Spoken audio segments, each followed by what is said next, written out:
soul of Islam.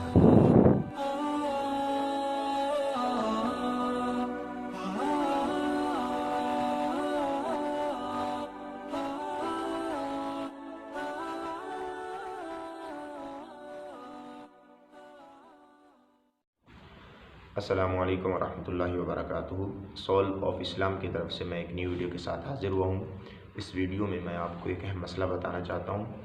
मसला ये है कि क्या वुज़ू बंदा अगर इल्फ़ी लगाई हुई हो हाथों में या किसी कोहनियों पर और किसी भी जगह पर जिसका वुज़ू में धोना फ़र्ज़ है, तो क्या अगर इल्फ़ी वग़ैरह लगाई हुई है तो उसको धोया जाए या उसको हटाकर धोया जाए।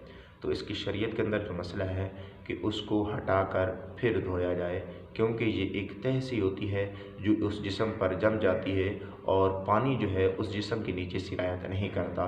तो लिहाजा इल्फ़ी को हटाकर फिर धोना ज़रूरी है। और अगर आपको मेरी वीडियो अच्छी लगे तो इसको लाइक करें और सब्सक्राइब करें।